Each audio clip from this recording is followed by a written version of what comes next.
हाँ मित्रों, शिष्य ने पूछा, गुरुजी, इंद्र के पास इतना वैभव है, इतनी अप्सराएं हैं, और वो हमेशा सुरा सुंदरी में लिप्त रहता है, और आप कहते हो कि इंद्र देवताओं का राजा है।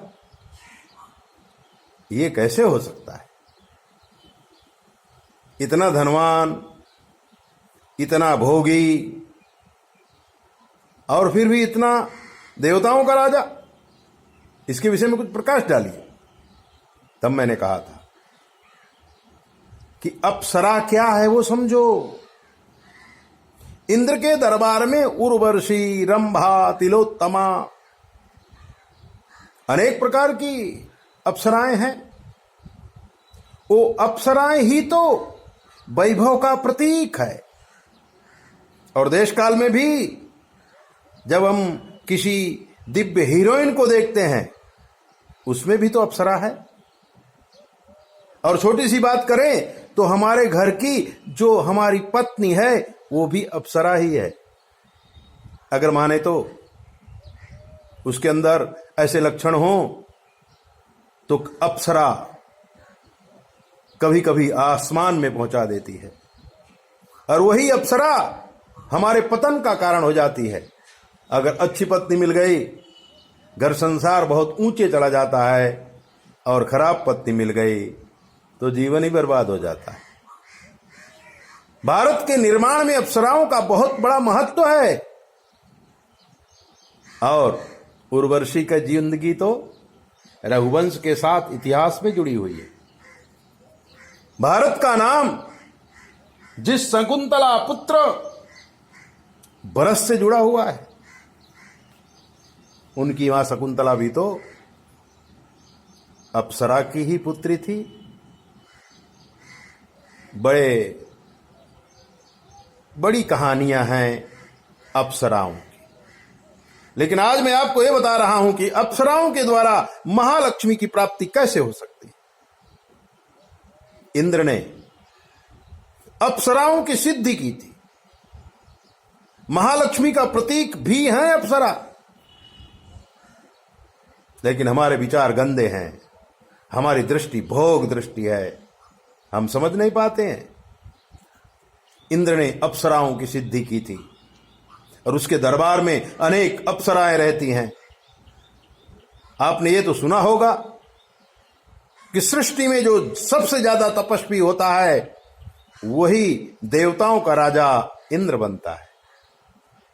और इंद्र बनने के बाद, राजा बनने के बाद, उसको पैसों की, लक्ष्मी की बहुत जरूरत रहती है। क्योंकि जो देवताओं का राजा है तो उसके पास वैभव तो ऐसा होगा, खर्चा भी तो ऐसा होगा। तब उन्होंने अप्सराओं की सिद्धि की थी। और अप्सराओं के नृत्य भक्ति से, नृत्य भी भक्ति है, नृत्य की भक्ति से महालक्ष्मी के दिव्य मंत्र गाए थे। और महालक्ष्मी को उसने पद्माक्षी कहा है। पद्म कमल के समान आंखों वाली महालक्ष्मी की आराधना करके महालक्ष्मी का मालिक बना था। आप भी इन मंत्रों को सुनिए और महालक्ष्मी की प्राप्ति करिए, लेकिन साथ में अपने आप को भी सुधारिए। जब आप सुधर जाएंगे तभी महालक्ष्मी आपके घर आएगी, वरना लक्ष्मी ऐसे नहीं आती है। पद्माक्षी, कमल के जैसे आंखों वाली महालक्ष्मी आपके पास कैसे आएगी? ऐसे आएगी। सुनिए मंत्र। इंद्र उवाच नमस्ते सर्वलोकानां जननीमब्ज संभवाम् श्रियमुन्निन्द्र पदमाक्षीम् विष्णुवक्षस्थलस्थिताम् पद्मालयां पद्मकरां पद्मपत्रनिवेक्षणां वन्दे पद्ममुखीं देवीं पद्मनाभे प्रियाम्यहम्।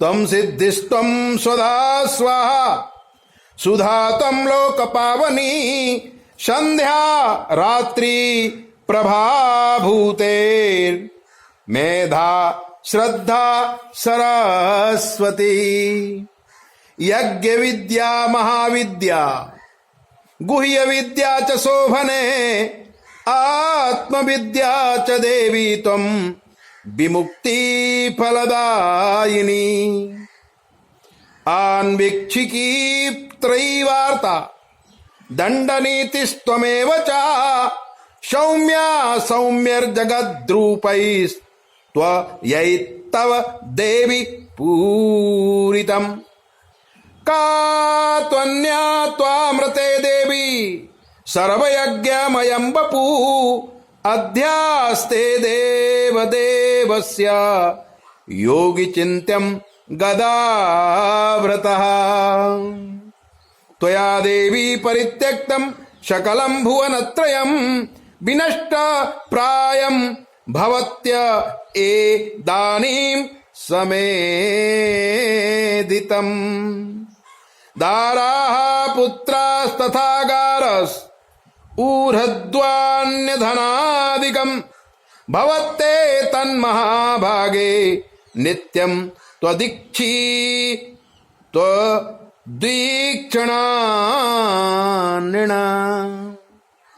ये दिव्य मंत्र महालक्ष्मी च विद्महे विष्णुपत्नी च धीमहि तन्नो लक्ष्मी प्रचोदयात् इंद्र के द्वारा अप्सराओं की सिद्धि और महालक्ष्मी की प्राप्ति। ऐसे ही दिव्य बातें जानने के लिए आप हमारे चैनल को सब्सक्राइब करो, लाइक करो, और अगर आपके जीवन को कष्ट हमसे पूछ लो, शास्त्र के मत के अनुसार हम आपको जवाब देंगे, वो भी बिल्कुल फ्री। 9825200108 पर संपर्क करके आप कुछ भी पूछिए। जय बोले।